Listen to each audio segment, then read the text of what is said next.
Welcome to doctor style. ప్రాణాల మీదకి ఏమి రాకపోవచ్చు కానీ అనుక్షణం ముళ్ళుగా గుచ్చుకుంటూ నిత్యం నరకం చూపించే సమస్యలు కొన్ని ఉంటాయి. ఇలాంటి వాటిలో ముఖ్యంగా చెప్పుకోవాల్సింది పైల్స్, ఫిషర్, ఫిస్టులా. కూర్చోవాలంటే కష్టం, నడవాలంటే నరకం. ఈ వ్యాధుల లక్షణాలేంటి, ఎలా నయం చేసుకోవచ్చు, హోమియోపతిలో ఎలాంటి చికిత్స ఉంది, ఇలాంటి మరిన్ని విషయాలు హోమికేర్ ఇంటర్నేషనల్ వైద్యులు శ్రీవిద్య గారిని అడిగి తెలుసుకుందాం. మీరు కాల్ చేసిన నంబర్లు 0402331060 అండ్ 686.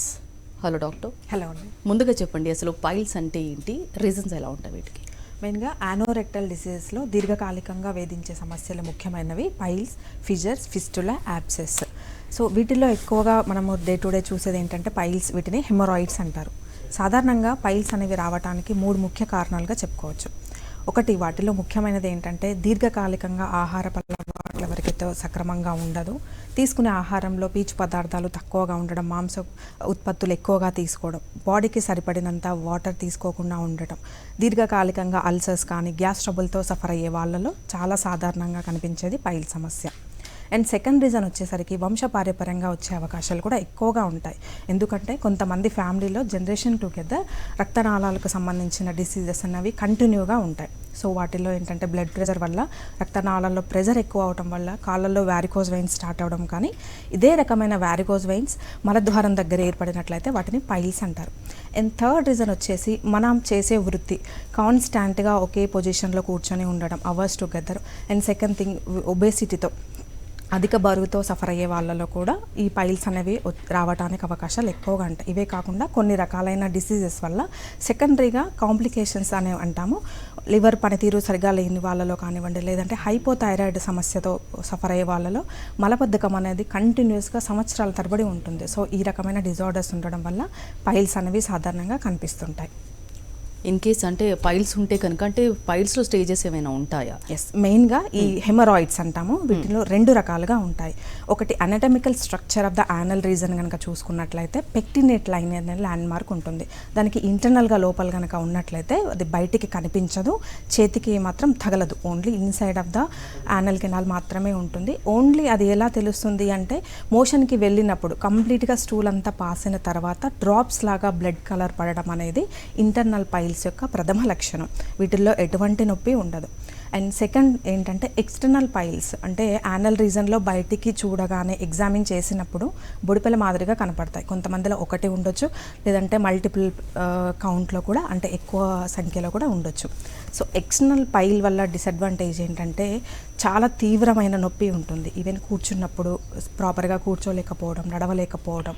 సో ఎక్స్టర్నల్ పైల్స్ అనేవి స్కిన్ బయట ఉంటాయి కాబట్టి విపరీతమైన పెయిన్తో ఉంటుంది. సో ఎక్స్టర్నల్ పైల్స్ అనేవి ఈజీగా ఐడెంటిఫై చేయడం జరుగుతుంది. సో మెయిన్గా ఇలాంటి పైల్స్ కనుక ఎవరిలో ఫస్ట్ స్టేజ్లోనే ఉన్నట్లయితే మనం వితౌట్ మెడికేషన్తో ఆహారపు అలవాట్లు అండ్ మన లైఫ్ స్టైల్ చేంజెస్ కనుక ఇనిషియల్ స్టేజ్లోనే తీసుకుంటే పైల్స్ అంటే ఈ ప్రాబ్లమ్స్ మెడికేషన్ అవసరం లేకుండానే తగ్గిపోతుంటాయి. ఓకే అండి, ఫస్ట్ కాలర్ కూడా లైన్లో ఉన్నారు, సతీష్ అమలాపురం నుంచి. హలో సతీష్ గారు, మాట్లాడండి, మీ సమస్యను చెప్పండి. Madam, hello. అంటే నేను డాక్టర్ గారిని కన్సల్ట్ చేసినప్పుడు ఫిషర్ ప్రాబ్లం ఉందని చెప్పి అన్నారండి. ఓకే. అది ఆల్మోస్ట్ ఒక 7 months బ్యాక్ అండి. ఓకే. అంటే ఇప్పుడు అదేంటంటే ప్రాబ్లము నేను మెడిసిన్ వేసుకుంటే కొంచెం కవర్ అయిందండి అది. ఓకే. ప్రజెంట్ మళ్ళీ ఏదో అదే ఎలా ఉందంటే పొడుస్తున్నట్టు ఉందన్నమాట నాన్న కదా. ఓకే. అదే లైట్ అప్పుడప్పుడు కూడా లైట్ గానండి. ఓకే. సో దానికి ఏమన్నా సొల్యూషన్ ఉంటుందంటారా? ఓకే, మీ ఏజ్ ఎంత అండి? 33 అండి. 33. సాధారణంగా ఫిజర్ అనేది ఏంటంటే యానల్ ఏరియాలో ఒక క్రాక్ మాదిరిగా, చీలిక మాదిరిగా కట్టు ఉండడాన్ని ఫిజర్ అంటారు.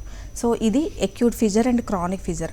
3 వారాలకి మించి కంటిన్యూస్గా అలా కొనసాగుతుండడం, మీరు చెప్పినట్లుగా కూర్చున్నట్టుగా నొప్పి ఉండడం, మోషన్ హార్డ్గా రావడం, ఇవన్నీ కూడా ఫిజర్ యొక్క లక్షణాలు. సో మీ విషయంలో మెడికేషన్ తీసుకుంటున్నప్పుడు తగ్గిపోవడం అండ్ మెడికేషన్ తాపేసిన తర్వాత రావడం అనేది దీర్ఘకాలికమైన ఫిజర్గా డెవలప్ అయిందని చెప్పొచ్చు. ఫస్ట్ థింగ్ మీరు తీసుకోవాల్సిన జాగ్రత్తలు ఏంటంటే మీ విషయంలో ఫిజర్ రావడానికి రీజన్ అనేది ఐడెంటిఫై చేయండి. ఫస్ట్ ఆఫ్ ఆల్ ఫిజర్కి రీజన్ ఏంటంటే మ్యాక్సిమం కాన్స్టిపేషన్, మలబద్ధకంతో సఫర్ అవ్వటం వల్ల ఆ ఏరియాలో ఉండే మ్యూకస్ మెంబ్రెన్ అన్నది ట్రామాకి గురవ్వటం వల్ల ఈ ఫిజర్స్, చీలికలు కొంతమందిలో ఒకటి మాత్రమే ఉండొచ్చు, కొంతమందిలో మల్టిపల్ ఫిజర్ కూడా ఉండొచ్చు. సో ఆహారపు అలవాట్లు జాగ్రత్తగా మెయింటైన్ చేయండి. ఆహారంలో ఫైబర్ ఉత్పత్తులు ఎక్కువగా ఉండడం, కొద్ది రోజుల పాటు మాంసాహారం దూరంగా ఉంచడం అనేది first step. And second step, body వెయిట్కి తగ్గట్టుగా మనం డీహైడ్రేషన్ కండిషన్ లోనవ్వకుండా ఎక్కువగా వాటర్ ఇంటేక్ తీసుకోవడం అనేది సెకండ్. ఏ విధమైన జీర్ణ వ్యవస్థకు సంబంధించిన డిసీజెస్ లేకుండా కాపాడుకోవడం అనేది ఫిజర్కి మనం తీసుకోవాల్సిన జాగ్రత్తల్లో ఒకటి. ఇవన్నీ తీసుకుంటూ కొద్ది రోజులు గమనించండి. తగ్గకపోయినట్లయితే ఒకసారి హోమియోకేర్ ఇంటర్నేషనల్ని సంప్రదించండి. హోమియోపతిలో అడ్వాంటేజ్ ఏంటంటే మెయిన్గా ఈ ఫిజర్ అనేది ఇమ్యూనిటీ డెవలప్ అనేది చేయడం అనేది జరుగుతుంది మెడిసిన్స్ ద్వారా. సో క్రమేణా ప్రాబ్లమ్ స్లోగా తగ్గుతుంది. అండ్ ఫ్యూచర్లో మళ్ళీ మెడిసిన్ స్టాప్ చేసినా కానీ రిపీట్ అవ్వకుండా ఉండటం అనేది హోమియోపతి ద్వారా సాధ్యపడుతుంది. ఒకసారి దగ్గరగా ఉన్న బ్రాంచ్ని కన్సల్ట్ అవ్వండి. ఓకే అండి, నెక్స్ట్ కాలర్ కూడా లైన్లో ఉన్నారు. కృష్ణ ఏలూరు నుంచి. హలో కృష్ణ గారు, మాట్లాడండి, మీ సమస్యను చెప్పండి. నమస్తే మేడం. నమస్తే అండి. ఇప్పుడు ఫిషర్ అంటే ఇప్పుడు ఎలా తేడా తెలుస్తుంది మేడం? ఓకే, ఫిజర్ అనేది నొప్పితో కూడి ఉంటుందండి. బ్లడ్ ఒకసారి ఉండొచ్చు, ఇంకొకసారి లేకపోవచ్చు. విపరీతమైన నొప్పి, మంట ఉన్నప్పుడు దాన్ని ఫిజర్ కింద కన్సిడర్ చేస్తాము. అండ్ చేతితో టచ్ చేసినప్పుడు ఆ భాగంలో చీలికలాగా తగిలిపోతుంది, కట్టు ఉన్నట్లుగా, బ్రేక్లా. బట్ ఫిస్టులా ఏంటంటే చిన్న బొడిపే మాదిరిగా ఉంటుందండి. యానల్ రీజన్లో సెకండ్ ఓపెన్గా చెప్పుకోవచ్చు. సో ఫిస్టులా ఉన్నప్పుడు ఏంటంటే విపరీతమైన దుర్వాసనతో, అంటే బ్యాడ్ స్మెల్ తోటి మీకు డిశ్చార్జ్ రావడం, పస్ రావడం అనేది చూస్తుంటారు. ఈ రెండు మేజర్ డిఫరెన్సెస్ ద్వారా మనం ఐడెంటిఫై చేయొచ్చు. బట్ అప్పటికి కూడా క్లియర్గా లేనట్లయితే ఒకసారి డాక్టర్ గారు ఫిజికల్ ఎగ్జామినేషన్ ద్వారా కూడా ఐడెంటిఫై చేయొచ్చు. కొన్ని రకాల టెస్టులు ఉంటాయండి, ఎంఆర్ఐ ఫిస్టోగ్రామ్ అని, ఇలాంటి టెస్టుల ద్వారా కూడా మనం డిఫరెన్షియేట్ చేయొచ్చు. ఓకే అండి, మెయిన్గా పైల్స్ కంటే ప్రత్యేకంగా లక్షణాలు ఏమైనా కనిపిస్తాయి అంటే బాడీని బట్టి ఏమైనా చేంజ్ ఉంటుందా? అందరిలో ఒకే లక్షణాలు ఉంటాయి? మ్యాక్సిమం అందరిలో ఒకే రకమైన సిమ్టమ్స్ ఉండొచ్చు. అవుట్ ఆఫ్ 3 మ్యాక్సిమం 3 లేదా 4 సిమ్టమ్స్ ఉంటాయి పైల్స్లో. ఒకటి, మోషన్కి వెళ్ళినప్పుడు బ్లీడింగ్ పడడం అయితే ఇంటర్నల్ పైల్స్ యొక్క లక్షణం. అండ్ ఎక్స్టర్నల్ పైల్స్ ఏంటంటే విపరీతమైన పెయిన్ ఉండడం. ఈ రెండు మేజర్ డిఫరెన్సెస్ ఉంటాయి. ఇవే కాకుండా కొంతమందిలో దురద ఉండడం కానివ్వండి, లేదంటే బర్నింగ్ సెన్సేషన్ ఉండటం, ఇవన్నీ కూడా పైల్స్ యొక్క లక్షణాలు. ఓకే అండి, మెయిన్గా అంటే డయాగ్నోసిస్ ఏ విధంగా చేస్తారు? మెయిన్గా ఏవైనా యానల్ రీజన్కి సంబంధించిన ప్రాబ్లమ్స్ ఏవైనా సరే కంప్లైంట్స్ లక్షణాల ద్వారా వాటిని maximum 80 to 90% of the cases అనేది డిఫరెంట్ చేయొచ్చు. ఎందుకంటే కారణం ఒకటే అయి ఉండొచ్చు, లైక్ మలబద్ధకం కానీ, లేదంటే అదర్ ఏమైనా secondary to anal erectile disorders కావచ్చు, లేదంటే వంశపారంపర్యంగా రావచ్చు. కారణం ఒకటే ఉండొచ్చు, బట్ లక్షణాలు అనేవి డిఫరెంట్గా ఉంటాయి. పైల్స్లో లక్షణాలు కానివ్వండి, ఫిజర్లో, ఫిస్టులాలో, యాబ్సెస్లో, ఇవన్నీ కూడా డిఫరెంట్గా ఉంటాయి. సో పేషెంట్ చెప్పే లక్షణాలు, ఎంతకాలం నుంచి ఉన్న తీవ్రత, ఇవన్నీ బేస్ చేసుకొని మనము డయాగ్నోస్ చేయొచ్చు. ఇవే రాకుండా కొన్ని రకాలైన పరీక్షలు, సిగ్మాడోస్కోప్ కానీ, లేదంటే యానోరెక్టల్ ఎగ్జామినేషన్ ఒకటి. అండ్ సెకండ్ థింగ్ ఫిస్టులోగ్రామ్, ఎంఆర్ఐ ఫిస్టులోగ్రామ్ అంటారు. ఈ రకాలైన టెస్ట్ల ద్వారా మనం డిఫరెన్షియేట్ చేయొచ్చు. ఓకే అండి, నెక్స్ట్ కాలర్ కూడా లైన్లో ఉన్నారు. వినీలా నెల్లూరు నుంచి. హలో వినీలా గారు, మాట్లాడండి, మీ సమస్యను చెప్పండి. Hello madam. హలో మేడం, నేను పైల్స్ తోటి అంటే ఎక్స్టర్నల్ పైల్స్ ఉన్నాయండి నాకు. ఓకే, ఒకసారి కూడా ఆపరేషన్ చేయించుకున్నాను. ఓకే, 1 month లో మళ్ళీ తిరిగి వచ్చాయండి. ఓకే. మీ వయసు ఎంతమ్మా? 33. ఓకే. మీ బరువు ఎంత ఉన్నారు? 54. 50. ఓకే. మీకు పైల్ సమస్య కాకుండా ప్రీవియస్గా కానీ చిన్నప్పటి నుంచి వేరే ప్రాబ్లమ్స్ ఏమైనా ఉన్నాయా? వేరే ప్రాబ్లమ్స్ అంటే గ్యాస్ ట్రబుల్ ఎక్కువ లాంగ్ టైం ఉన్నిందండి. ఓకే. ఆఫ్టర్ బాబు పుట్టాక ఓకే 3 years నుంచి గ్యాస్ ట్రబుల్ ఉన్నింది. చిన్నప్పుడు మాత్రం పుట్టగానే ఒక 25 days అప్పుడు నాకు ఆపరేషన్ చేశారండి. ఇక్కడ ఓకే మడత పడిందని ఆపరేషన్ చేసి అది సరి చేశారు. ఓకే. దాని తర్వాత నాకు చిన్నప్పటి నుంచి డైజెషన్ ప్రాబ్లం ఉండేది. ఓకే. సో అది కంటిన్యూ అయ్యి గ్యాస్ ట్రబుల్ గా వచ్చిందనమాట. ఓకే. ప్రజెంట్ ఏమైనా మెడిసిన్స్ యూజ్ చేస్తున్నారా? లేదండి, అంటే ఫుడ్ కొంచెం కంట్రోల్ చేసుకుంటా, నాన్ వెజ్ తీసుకోకుండా, ఓకే, ఫైబర్ ఉండే ఫుడ్ ఎక్కువ తీసుకుంటా, వాటర్ తీసుకుంటే కంట్రోల్లో ఉంది. ఓకే. అది మళ్ళీ ప్రాబ్లం అవుతుందా ఏంది అని తెలియట్లేదు. ఓకే. మీకు చిన్నప్పటి నుంచి గ్యాస్ ట్రబుల్ కానీ జీర్ణ వ్యవస్థకు సంబంధించిన సమస్యలు ఉన్నాయని క్లియర్గా చెప్తున్నారు. ఆహారపు అలవాట్లు మెయింటైన్ చేసుకొని ఉన్నప్పుడు తగ్గుతుంది. బట్ మీరు ఎక్స్టర్నల్గా ఏమైనా బొడిపల మాదిరిగా కనిపించడం కానీ సైజ్ లాగా ఏమైనా పెద్దగా కనిపిస్తుంటే ఇవి మళ్ళీ ఎప్పటికైనా కూడా ఫ్యూచర్లో రిపీట్ అయ్యే ఛాన్సెస్ ఉంటాయి. అంటే ఎప్పుడైనా డిస్టర్బెన్స్ ఉన్నప్పుడు కానీ, ఎక్కువసేపు కూర్చున్నప్పుడు కానీ, మళ్ళీ ఏమన్నా నాన్ వెజిటేరియన్ కానీ, లేదంటే వాటర్ ఇంటేక్ తక్కువగా ఉన్నప్పుడు రిపీట్ అయ్యే ఛాన్సెస్ ఉంటాయి. ఎందుకు అంటే ఇంకా ఎక్స్టర్నల్గా ఉన్నాయి కాబట్టి. సో మీరు చేయవలసింది ఏంటి అంటే ఒకసారి దగ్గరగా ఉన్న హోమియోకేర్ ఇంటర్నేషనల్ బ్రాంచ్ని సంప్రదించండి. ఈ ఎక్స్టర్నల్ పైల్స్ అనేవి సర్జరీ చేసిన తర్వాత కూడా కొంతమందిలో రిపీటెడ్గా ఉంటుంది. ఎందుకంటే సర్జరీ అనేది temporary solution, maximum 5 to 6 months వరకు నార్మల్గా ఏ ప్రాబ్లం లేకుండా ఉంటుంది. బట్ ఇంటర్నల్గా కాజ్ అనేది ఉంటుంది. అంటే మీ విషయంలో చూసుకున్నట్లయితే గ్యాస్ ట్రబుల్ ఉందంటున్నారు కాబట్టి రిపీట్ అయ్యిందని చెప్పొచ్చు మీ విషయంలో. బట్ హోమియోపతిలో రిపీటెడ్గా ఈ పైల్స్ అనేవి రాకుండా ఉండడానికి శాశ్వతంగా తగ్గించే మెడిసిన్స్ ఉన్నాయండి. ఒకసారి కొద్ది కోర్స్ కనుక మీరు వాడినట్లయితే మీకు కంప్లీట్గా తగ్గిపోతుంది. ఓకే అండి, నెక్స్ట్ కాలర్ కూడా లైన్లో ఉన్నారు. ధనరాజ్ ఆసిఫాబాద్ నుంచి. హలో ధనరాజ్ గారు, మాట్లాడండి, మీ సమస్యను చెప్పండి. నమస్కారం అండి. నమస్తే అండి. మేడం, నాకు 3-4 months నుండి ప్రాబ్లం ఉంది మేడం. ఓకే. అయితే మేడం పెయిన్, విపరీతంగా పెయిన్ వస్తుంది మేడం. ఓకే. ఒక్కసారి బ్లీడింగ్ వస్తుంది మేడం. ఓకే. ఓకే. మీ వయసు ఎంత అండి? 40 మేడం. 40 సంవత్సరాలు. పైల్స్ కాకుండా వేరే ఇబ్బంది ఏమైనా ఉందా, లైక్ బీపీ కానీ షుగర్ కానీ? లేదు మేడం, అవి ఏం లేదు. ఓకే. ఇది ఒకటే మేడం ఫైల్స్. అంటే ఇప్పుడు ఒక్కసారి పెయిన్ అయితే 2-3 days అట్లా కంటిన్యూ ఉంటుంది. ఓకే. ఒక్కొక్కసారి ఏమో బ్లీడింగ్ వస్తుంది మేడం. ఓకే. సో మీరు బరువు ఎంత ఉన్నారండి? మేడం మీరు బరువు ఎంత ఉన్నారు? బరువు 53 మేడం. ఓకే, నార్మల్గానే ఉన్నారు. మీ విషయంలో చూసుకున్నట్లయితే ఫస్ట్ స్టేజ్లో ఉన్నట్లుగా క్లియర్గా అర్థమవుతుందండి. మొదటి దశలో పైల్స్ కనుక గుర్తించినట్లయితే దాన్ని తగ్గించుకోవడం అనేది మన చేతుల్లో ఉంటుంది. మెయిన్గా ఏంటంటే ఆహారం స్ప్లిట్ మీల్స్ అంటారు, కొంచెం కొంచెం ఫుడ్ ఎక్కువ సార్లు తీసుకోవడం ఒకటి ఫస్ట్ ఇంపార్టెంట్. సెకండ్, పర్ డేలో 24 hours మొత్తంలో 4 లీటర్ల ద్రవ పదార్థాలు, అది నీరు కానీ ఏ ఫామ్లో అయినా తీసుకోవడం చాలా ఇంపార్టెంట్. ప్రోటీన్ ఉత్పత్తులు తగ్గించుకొని పీచు పదార్థాలు ఎక్కువగా ఉన్న ఫుడ్ తినండి. అండ్ లాంగ్ అవర్స్ ఒకేలాగా కూర్చోకుండా ఉండడం, అంటే సెడెంటరీ హ్యాబిట్స్ అంటారు.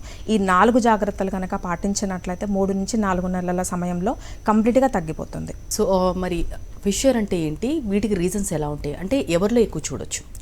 ఫిజర్స్ అనేది యానల్ రీజన్లో ఉండే చిన్న కట్ లాగా, అంటే బ్రేక్ లాగా అని చెప్పుకోవచ్చు. ఎక్కువగా ఇది ఆడవారిలో వచ్చే సమస్యగా చెప్పుకోవచ్చు. ఎందుకంటే మెయిన్గా ఎస్పెషల్లీ డెలివరీ టైంలో యానల్ రీజన్లో ప్రెజర్ ఎక్కువగా పడడం కానీ, అండ్ ప్రెగ్నెన్సీ టైంలో ఈ ఫిజర్స్ అనేవి నార్మల్గా ఫామ్ అవ్వడం జరుగుతుంది. ఆహారపు అలవాట్లు పాటించడం ఒకటి, బరువు కంట్రోల్లో పెట్టుకోవడం, హైజీనిక్ మెయింటైన్ చేయడం, ఈ 3 జాగ్రత్తలు కనుక తీసుకున్నట్లయితే ఫిజర్స్ అనేవి చాలా మందిలో ట్రీట్మెంట్ అవసరం లేకుండానే తగ్గిపోయే ఛాన్సెస్ ఉంటాయి. ఓకే, మెయిన్గా అంటే ప్రెగ్నెన్సీ టైంలో అని చెప్పారు కదా, చాలామంది అంటే క్లీన్ చేయకుండా సి సెక్షన్ చేసిన వాళ్ళు కూడా ఉన్నారు. అలాంటి వాళ్ళలో కూడా ఈ సమస్య ఇప్పటికీ ఉంది, అంటే క్యూర్ అయ్యే ఛాన్స్ లేదంటారా? ప్రిస్క్రిప్షన్ ఏమైనా చేంజ్ చేయాలా? మెయిన్గా ఎస్పెషల్లీ ప్రెగ్నెన్సీ టైంలో 3rd trimester అంటాం, అంటే 7th, 8th, 9th monthలో body weight అనేది ఎక్కువగా పెరుగుతుంది. దీన్ని ఫిజియోలాజికల్ ఒబేసిటీ కండిషన్ అంటారు.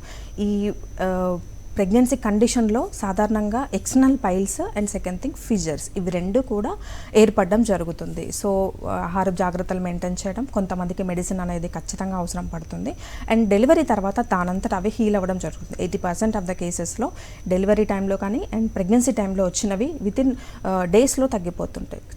చాలా తక్కువ మందిలో, అండ్ ఎవరికైతే లో ఇమ్యూనిటీ ఉంటుందో దానంతట అదే హీల్ అవ్వకుండా ఉండడం, ఆహారపు నియమాలు పాటించినప్పటికీ తగ్గకుండా ఉన్న వాళ్ళలో సర్జరీకి వెళ్తుంటారు. సర్జరీతోటి తొందరగా తగ్గిపోతుంది, మళ్ళీ రిపీట్ అవ్వదు అనేది అపోహ ఉంటుంది. బట్ సర్జరీ అనేది temporary solution, maximum 3 to 4 months కంట్రోల్లో ఉండడం, మళ్ళీ రిపీట్ అవ్వడం జరుగుతుంది. సో హోమియోపతిలో ఇటువంటి ఫిజర్కి కానీ పైల్స్ అనేవి సర్జరీ అవసరం లేకుండానే కంప్లీట్గా శాశ్వతంగా తగ్గిపోయే ఛాన్సెస్ ఉంటాయి. ఓకే అండి, నెక్స్ట్ కాలర్ కూడా లైన్లో ఉన్నారు. మహేశ్వరరావు, తెనాలి నుంచి. హలో మహేశ్వరరావు గారు, మాట్లాడండి, మీ సమస్యను చెప్పండి. నమస్తే అండి, మాట్లాడండి. మీరు టీవీ వాళ్ళు మ్యూట్ చేయండి, మ్యూట్ చేసి మాట్లాడండి.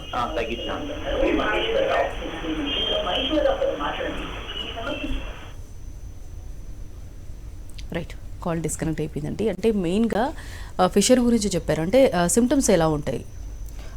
ఫిజర్కి మిగతా అనోరెక్టల్ డిజార్డర్స్కి మెయిన్ తేడా ఏంటంటే బర్నింగ్ సెన్సేషన్. మిగతా అనోరెక్టల్ డిసీజెస్లో పెద్దగా మంట అనేది ఉండదు, బట్ ఫిజర్లో ఏంటంటే ఎస్పెషల్లీ మోషన్కి పాస్ చేసేటప్పుడు while passing the stool severe burning sensation, చిన్న చిన్న పీసెస్ లాగా, అంటే ప్రికింగ్ పెయిన్ అంటారు. విపరీతమైన నొప్పి అనేది ఈ ఫిజర్ యొక్క లక్షణాలు. బట్ ఫిజికల్ ఎగ్జామినేషన్లో క్లియర్గా తెలిసిపోతుంది. అరౌండ్ ద యానల్ మన స్కిన్ అనేది చాలా సెన్సిటివ్గా, చాలా పల్చగా ఉండడం వల్ల ఈ క్రాక్స్ అనేవి ఎర్లీగా ఏర్పడే ఛాన్సెస్ ఉంటుంది. ఓకే అండి, నెక్స్ట్ కాలర్ కూడా లైన్లో ఉన్నారు. రాజు వైజాగ్ నుంచి. హలో రాజు గారు, మాట్లాడండి, మీ సమస్యను చెప్పండి. నమస్తే మేడం. నమస్తే అండి. బ్యాక్ మోషన్ పక్క నుంచి హోల్లా పడింది మేడం. ఎంత కాలం నుంచి ఉందండి ఈ ప్రాబ్లం? 2 months అయిందండి. ఓకే, మీ ఏజ్ ఎంత అండి? నాది 48 అండి. ఓకే, ఎంత కాలం నుంచి మీరు గమనించారు ఈ ప్రాబ్లం? 2 months అయింది మేడం. ఓకే, సో మీ సమస్యని ఫిస్టులా ప్రాబ్లం అంటారండి. అంటే యానల్ రీజన్లో నార్మల్గా మోషన్ పాస్ చేసే ఏరియా కాకుండా చుట్టుపక్కల చిన్న రంధ్రం లాగా ఏర్పడడం అనేది ఫిస్టులా ప్రాబ్లం. సో ఇది కూడా దీర్ఘకాలికమైన సమస్య. మలబద్ధకం ఉండడం వల్ల కానీ, లేదంటే ఐబిఎస్ అనే అదర్ ఆటోఇమ్యూన్ డిసీజ్ వల్ల కూడా ఏర్పడే ఛాన్సెస్ ఉంటుంది. బట్ రీజన్ ఏదైనప్పటికీ ఫిస్టులాను తగ్గించుకోవడం అనేది చాలా ఇంపార్టెంట్. ఎందుకంటే ఇది అబ్నార్మల్ ట్రాక్ట్. క్రమేణా పెరిగే కొద్దీ దీని నుంచి చీము రావటం కానీ, అబ్నార్మల్గా డిశ్చార్జెస్ రావడం, అవి స్మెల్కి గురి చేయడం, కూర్చున్నప్పుడు లేచినప్పుడు పెయిన్ రావడం. ఫిస్టులా కూడా చాలా painful condition. At the same time ఇది కనుక దీర్ఘకాలికంగా కొనసాగితే రిపీటెడ్గా ఫీవర్ రావడం, బాడీ వెయిట్ తగ్గిపోవడం, ఎనిమిక్ కండిషన్కి మారడం అనే కూడా ఫిస్టులా యొక్క కాంప్లికేషన్స్గా చెప్పుకోవచ్చు. సో నెగ్లెక్ట్ చేయకుండా ఒకసారి హోమియోపతి డాక్టర్ని కన్సల్ట్ అవ్వండి. ఫిస్టులాకి సర్జరీ అవసరం లేకుండానే విత్ ఇన్ ఎర్లీ స్టేజ్లో ఉంది కాబట్టి కొన్ని మంత్స్లోనే తగ్గిపోయే అవకాశం ఉంటుంది. ఓకే అండి, నెక్స్ట్ కాలర్ కూడా లైన్లో ఉన్నారు. రామకృష్ణ విశాఖపట్నం నుంచి. హలో రామకృష్ణ గారు, మాట్లాడండి, మీ సమస్యను చెప్పండి. మేడం గారు, చెప్పండి. అది నాకు అదే మార్చి వెళ్ళేటప్పుడు అది పైకి వచ్చి మళ్ళీ అయిపోయాక వెళ్ళిపోతున్నాను లోనికి. ఓకే, అది ప్రాబ్లం అంటే బ్లడ్ ఏం పడట్లేదండి. ఓకే, అదే అంటే కొద్ది మందం వస్తుంది. ఎంతకాలం నుంచి ఉందండి మీకు ఈ ప్రాబ్లం? నేను టైపింగ్ చేస్తాను మేడం. ఎంతకాలం నుంచి ఉందండి ఈ ప్రాబ్లం? ఒక 3 months ఉంది. ఓకే, సో మీ ప్రాబ్లమ్ని ఇంటర్నల్ పైల్స్ అంటారు. దీనివల్ల పెద్దగా ప్రాబ్లం ఉండదు. మోషన్కి వెళ్ళినప్పుడు బయటికి రావడం, మళ్ళీ దానంతట అదే లోపలికి వెళ్ళడం అనేది 2 లేదా 3 స్టేజ్లో ఉన్న పైల్స్గా చెప్పుకోవచ్చు. నెగ్లెక్ట్ చేయొద్దండి. ప్రాబ్లం పెరిగే కొద్దీ బ్లీడింగ్కి దారితీసే ఛాన్సెస్ ఉంటుంది. మీరు చెప్పినట్లుగా మీ ప్రొఫెషన్ చూసుకున్నట్లయితే ఎక్కువ అవర్స్ కూర్చోవడం అనేది జరుగుతుంటుంది. బట్ మీరు తీసుకోవాల్సిన జాగ్రత్తలు చాలా ఇంపార్టెంట్. ఎక్కువ అవర్స్ కూర్చోకుండా వితిన్ మ్యాక్సిమం 30 లేదా 40 నిమిషాల వరకు కూర్చోవడం, మళ్ళీ తర్వాత రిలాక్స్ అవ్వడం అనేది చాలా ఇంపార్టెంట్. ఎందుకంటే యానల్ రీజన్లో ప్రెజర్ పడడం వల్ల ఈ పైల్స్ యొక్క తీవ్రత అనేది పెరుగుతుంది. అండ్ సెకండ్ థింగ్, ఆహారపు అలవాట్లు మార్చుకోండి. పీచు పదార్థాలు ఎక్కువగా ఉన్న ఫుడ్ తీసుకోండి. And second stage and third స్టేజ్లో ఖచ్చితంగా మెడికేషన్ అవసరం. ఎందుకు అంటే ఫస్ట్ స్టేజ్లో వాళ్ళకి మాత్రమే హోమ్ రెమెడీస్తో తగ్గుతుంది. నెగ్లెక్ట్ చేయకండి. ఓకే, మరి ఫిస్టులా అంటే ఏంటి, వీటికి రీజన్స్ ఎలా ఉంటాయి? ఫిస్టులా అనేది బాడీలో ఎక్కడైనా రావచ్చు, లైక్ ఫేస్ భాగంలో కానీ ఎక్కడైనా. ఎస్పెషల్ యానల్ రీజన్లో ఎందుకు ఎక్కువగా వస్తుంది అంటే అది ప్రెజర్ ఏరియా, ఎక్కువ మన భారం అంతా మోసేది కాబట్టి యానల్ రీజన్లో సెకండ్ ఓపెనింగ్ అంటాము. సో దీనివల్ల డిసడ్వాంటేజెస్ ఏంటంటే ఇమ్యూనిటీ బాగా తగ్గిపోవడం, రిపీటెడ్గా ఫీవర్స్ రావటం, కంటిన్యూస్గా డిశ్చార్జ్, దాని నుంచి స్రవాలు రావడం, ఎస్పెషల్లీ పస్ లాంటి డిశ్చార్జెస్ వచ్చినప్పుడు ఏంటంటే అది ఫౌల్ స్మెల్లింగ్కి దారితీయడం. ఇవన్నీ కూడా ఫిస్టులా యొక్క లక్షణాలు. ఇది ఒకటి ఉండొచ్చు లేదా మల్టిపుల్ కూడా ఉండొచ్చు. ఇది ఎంఆర్ఐ ఫిస్టులోగ్రామ్ టెస్ట్ ద్వారా డయాగ్నోస్ చేయాల్సిన అవసరం ఉంటుంది. అండ్ హోమియోపతి మెడికేషన్ అనేది చాలా బాగా హీల్ చేస్తుంది ఫిస్టులా అనేది. ఇంటర్నల్ నుంచి రూట్ కాజ్తో బేస్ చేసుకొని ట్రీట్మెంట్ ఇవ్వడం జరుగుతుంది కాబట్టి మళ్ళీ ఫ్యూచర్లో కూడా రిపిటేషన్ ఉండదు. ఓకే, మెయిన్గా పైల్స్, ఫిషర్, ఫిస్టులా అంటే ఈ మూడిట్లో చూసుకుంటే కనుక ఏది ఎక్కువ కాంప్లికేటెడ్? కాంప్లికేషన్ ఎవరికి ఎక్కువ ఇబ్బందులు తలెత్తుతాయంటే ఇంటర్నల్ పైల్స్ ఉన్న వాళ్ళలో కాంప్లికేషన్స్ ఎక్కువగా ఉంటాయి. అంటే రక్తహీనత డెవలప్ అవ్వడం, ఎనిమీ కండిషన్కి దారితీసే అవకాశం ఉంటుంది. ఎందుకంటే ఇంటర్నల్ పైల్స్లో రక్తస్రావం అనేది, బ్లీడింగ్ అనేది చాలా ఎక్కువగా ఉంటుంది కాబట్టి ఎనిమిక్ లాంటి రక్తహీనత లాంటి కాంప్లికేషన్స్ ఇంటర్నల్ పైల్స్లో ఉంటాయి. ఇవే కాకుండా పెయిన్ఫుల్ కండిషన్ వచ్చేసి ఫిజర్. ఓకే అండి, నెక్స్ట్ కాలర్ కూడా లైన్లో ఉన్నారు. రమేష్ జగ్గైపేట నుంచి. హలో రమేష్ గారు, మాట్లాడండి, మీ సమస్యను చెప్పండి. హలో, మాట్లాడండి. నమస్తే అండి, డాక్టర్ చెప్పండి. నమస్తే. నమస్తే అండి. మామూలుగా మోషన్స్కి వెళ్ళినప్పుడు బ్లీడింగ్ అవుతుంది మేడం. ఓకే, ఎంతకాలం నుంచి ఉందండి? ఒక 3 months నుంచి మేడం. ఓకే, అయితే పెయిన్ వస్తుంది, లెఫ్ట్ సైడ్ 20 భాగంలో పెయిన్ వస్తుంది. ఓకే, బ్లీడింగ్ అయిన ఆ టైంలో పెయిన్ వస్తుంది, మిగతా టైంలో పెయిన్ ఉంది మేడం. ఓకే, మీ వయసు ఎంత అండి? 35 మేడం. 35 years. ఓకే, ఉంటుంది మేడం అదే ప్రాబ్లం. ఓకే, సుమారుగా 2 నెలల నుంచి ఈ ప్రాబ్లం ఉందని చెప్తున్నారు. అండ్ పెయిన్ రావటం అనేది ఎక్స్టర్నల్ పెయిన్ యొక్క ఎక్స్టర్నల్ పైల్స్ యొక్క లక్షణం. అండ్ సెకండ్ థింగ్ ఫిజర్ కూడా అయి ఉండొచ్చు. ఫిజర్లో కూడా కొద్ది వరకు ఎస్పెషల్లీ మోషన్కి వెళ్ళినప్పుడు మాత్రమే పెయిన్ రావటం, లైట్గా బ్లీడింగ్ రావటం అనేది ఎక్స్టర్నల్ పైల్స్ అండ్ ఫిజర్ 2 లక్షణాలు 2 కంప్లైంట్స్లో కూడా సేమ్ ఉండే అవకాశం ఉంటుంది. ఒకసారి డాక్టర్ గారిని డైరెక్ట్గా కలవండి. ఫిజికల్ ఎగ్జామినేషన్ ద్వారా ప్రాబ్లం ఏంటి అనేది క్లియర్గా అడ్వైస్ చేయడం జరుగుతుంది. ఆహారపు అలవాట్ల నియమాలు పాటిస్తూ హోమియోపతి మెడికేషన్ కనుక తీసుకున్నట్లయితే వితిన్ మంత్స్లోనే ప్రాబ్లం అంతా సాల్వ్ అవుతుంది. ఓకే అండి, నెక్స్ట్ కాలర్ కూడా లైన్లో ఉన్నారు. అయ్యప్ప కృష్ణా డిస్ట్రిక్ట్ నుంచి. హలో అయ్యప్ప గారు, మాట్లాడండి, మీ సమస్యను చెప్పండి. హలో, నమస్తే మేడం. నమస్తే అండి. నాకు ప్రెషర్ వచ్చింది మేడం. మోషన్కి వెళ్ళేటప్పుడు మోషన్ ఫ్రీగా అవట్లేదు మేడం. ఓకే, కొద్దిగా దాని గురించి ఒక 2 నెలల మధ్య ఇబ్బంది పడుతున్నాను. నాకు బీపీ కూడా కొద్దిగా ఉంది మేడం. మీ వయసు ఎంత అండి? 28 మేడం. 20. ఎంత కాలం నుంచి ఉంది ఫిజర్ ప్రాబ్లం? 2 నెలలు మేడం. 2 నెలల మట్టి మెడిసిన్ అది వాడుతున్నాను మేడం. ఓకే, అయినా సరే ఫుడ్ కూడా మామూలు ఫుడ్ తీసుకున్నా, అసలు కారం ఏమన్నా తగిలినా, ఆకుకూరలు తిన్నా సరే మోషన్ ఫ్రీ అవ్వట్లేదు మేడం. డాక్టర్ గారు ఆకుకూరలు తినమన్నారు. ఎస్, ఆకుకూరలు తిన్నా సరే మోషన్ ఫ్రీగా రాక చాలా ఇబ్బంది పడుతున్నాను మేడం. ఓకే. మీ బరువు ఎంత ఉన్నారండి? నేను 74 మేడం. ఓకే, మీ విషయంలో చూసుకున్నట్లయితే మలబద్ధకం వల్ల ఫిజర్ రావడం జరిగింది కాబట్టి ఇంటర్నల్గా కాన్స్టిపేషన్ని కనుక రెక్టిఫై చేసినట్లయితే ఆటోమేటిక్గా ఫిజర్ హీల్ అనేది జరుగుతుంది. సో ప్రాబ్లం ఎక్కడ ఉందనేది కాజేటివ్ ఫ్యాక్టర్ అనేది ఐడెంటిఫై చేయాల్సిన అవసరం ఉంటుంది. సో ఒకసారి మీరు ప్రజెంట్ యూజ్ చేసిన మెడికేషన్స్ కానీ తీసుకొని డైరెక్ట్గా ఉన్న హోమియోకేర్ ఇంటర్నేషనల్ బ్రాంచ్ని సంప్రదించండి. అండ్ మీ విషయంలో చూసుకున్నట్లయితే బరువు కూడా ఒక రీజన్గా చెప్పుకోవచ్చు. కొన్ని రకాల పరీక్షలు కూడా అవసరం పడతాయండి. ఎందుకు మలబద్ధకం స్టార్ట్ అయింది అనేది చాలా ఇంపార్టెంట్. కొన్ని రకాల లివర్ టెస్ట్లు కానివ్వండి, LFT అంటారు, liver function test, and TSH, ఇవి 2 కూడా అవసరం పడుతుందండి. ఆల్రెడీ చేయించినట్లయితే ఒకసారి తీసుకుని దగ్గరగా ఉన్న హోమియోకేర్ ఇంటర్నేషనల్ సంప్రదించండి. ఈ ఫిజర్స్ అనేవి కంప్లీట్గా హీల్ అవుతాయి. ఓకే అండి, మరి ఫిస్టులాకి డయాగ్నోసిస్ ఏ విధంగా చేస్తారు? That to investigations. ఫిస్టులా అనేది లక్షణాల ద్వారా మనం ఐడెంటిఫై చేయొచ్చు. మెయిన్గా పేషెంట్ క్లియర్గా చెప్తారు, హోల్ పడింది, హోల్ నుంచి కంటిన్యూస్గా మ్యూకస్ డిశ్చార్జ్ అనేది వస్తుంది, కొంతమందిలో పస్ రావటం అనేది క్లియర్గా చెప్తుంటారు. 80% ఆఫ్ ద కేసెస్లో వితౌట్ ఎనీ ఇన్వెస్టిగేషన్సే హోమియోపతి మెడికేషన్ ద్వారా తగ్గే అవకాశాలు ఉంటాయి. బట్ కొంతమందిలో సివియారిటీని ఐడెంటిఫై చేయడానికి MRI ఫిస్టులోగ్రామ్ అనేది అడ్వైస్ చేస్తుంటారు. ఓకే అండి, మెయిన్గా ఫైల్స్, ఫిషర్, ఫిస్టులా అంటే ఈ మూడిట్లో చూసుకుంటే ఆల్రెడీ ఫుడ్ డైట్ గురించి చెప్పారు. అంటే తినకూడనివి ఏంటి మరి? ఎవరికి ఈ పైల్స్ వస్తుంటాయి, ఈ యానోరెక్టల్ డిజార్డర్స్ అన్నీ ఎవరికి వస్తుంటాయి అంటే ఆహారపు నియమాలు సరిగా పాటించకుండా దీర్ఘకాలికంగా ఫాస్టింగ్ మెయింటైన్ చేయడం ఒకటి. And second thing, water intake ప్రాపర్గా తీసుకోకుండా, అంటే బవల్ మూమెంట్స్ అనేవి తక్కువగా ఉన్న వాళ్ళలో మాత్రమే మలబద్ధకం ఉంటుంది. సో వాటర్ ఇంటేక్ అనేది చాలా ఇంపార్టెంట్. అండ్ థర్డ్ థింగ్, జీర్ణ వ్యవస్థ ఎక్కువ టైం జీర్ణం అవ్వడానికి కావాల్సిన ఫుడ్ ఏంటంటే ప్రోటీన్ రిచ్ డైట్, మాంసాహార ఉత్పత్తులు కానీ, కొన్ని రకాలైన వెజిటేరియన్లో తీసుకున్నట్లయితే దాల్, ఈ వీటిల్లో న్యూట్రిషన్ కంటెంట్ ఎక్కువగా ఉంటుంది కాబట్టి డైజెషన్కి ఎక్కువ టైం తీసుకుంటుంది.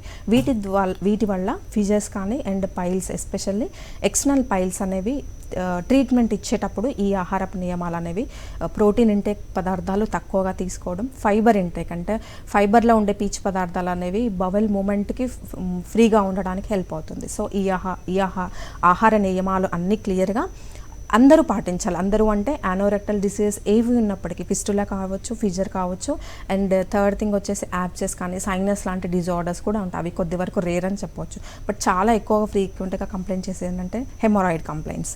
సో వీళ్ళలో ఇప్పుడు చెప్పిన ఆహార నియమాలన్నీ పాటించుకుంటూ హోమియోపతి ద్వారా అడ్వాంటేజ్ ఏంటంటే సాధారణంగా మెడికేషన్ తీసుకున్నప్పుడు కానీ, లేదంటే కొంతమందిలో తీవ్రత ఎక్కువగా ఉన్నప్పుడు ఆల్రెడీ సర్జరీకి వెళ్ళి ఉంటారు, బట్ రిపీటెడ్గా మళ్ళీ రావడం చూస్తుంటారు. ఎందుకంటే ఇవన్నీ కూడా లైఫ్ స్టైల్ డిజీజెస్ వల్ల రిపీట్ అవి. సర్జరీ తర్వాత కూడా జాగ్రత్తలు పాటించడం చాలా ఇంపార్టెంట్. అదర్వైజ్ రికరెన్స్ అనేది చాలా ఫ్రీక్వెంట్గా ఉంటుంది. సో హోమియోపతిలో ఏంటంటే కాన్స్టిట్యూషన్ మెడికేషన్ కనుక తీసుకుంటే మళ్ళీ ఫ్యూచర్లో రిపిటేషన్ లేకుండా తగ్గుతాయి. ఓకే అండి, అంటే మీరు చెప్పిన డైట్ ప్రకారం చూస్తే కనుక పీచు వాటర్ కంటెంట్తో హోమ్ రెమెడీతో పైల్స్ నయం చేసుకోవచ్చు. ఎస్, ఫస్ట్ స్టేజ్లో ఉంటే కనుక మెడికేషన్ అవసరం లేదు. First stage of the fissure కావచ్చు మైల్డ్ డిగ్రీలో, first stage of the external piles కానీ ఇంటర్నల్ పైల్స్ ఏదైనా సరే మొదటి దశలో ఎలా ఐడెంటిఫై చేయాలంటే ఓన్లీ మోషన్కి వెళ్ళినప్పుడు మాత్రమే నొప్పి రావటం, మిగతా ఏ టైంలో ఉండదు. సో మైల్డ్గా బ్లీడింగ్ రావటం, ఈ 2 లక్షణాలు కనుక ఉన్నట్లయితే ఫస్ట్ స్టేజ్గా ఐడెంటిఫై చేయొచ్చు. సో ఇటు ఫస్ట్ స్టేజ్లో ఎవరైతే నోటీస్ చేస్తారో మ్యాక్సిమం ఆహారపు నియమాల ద్వారా రెక్టిఫై చేయడం, లాంగ్ స్టాండింగ్ సిట్టింగ్ ఉండకుండా అండ్ దీర్ఘకాలికంగా కాఫ్తో సఫర్ అవ్వకుండా, ఎందుకంటే అబ్డామినల్ ప్రెజర్ ఎక్కువ అయ్యే కొద్దీ కూడా పైల్స్ పెరిగే అవకాశం ఉంటుంది. At the same time heavy weight lifting, ఇవన్నీ పాటించినట్లయితే మొదటి దశలో ఉన్న పైల్స్ మెడికేషన్ అవసరం లేకుండానే తగ్గిపోతాయి. ఓకే, పైల్స్, ఫిషర్, ఫిస్టులా గురించి చాలా డీటెయిల్గా చెప్పారండి. Thank you so much. ఇది వాళ్ళ doctors time. Stay tune to Sakshi.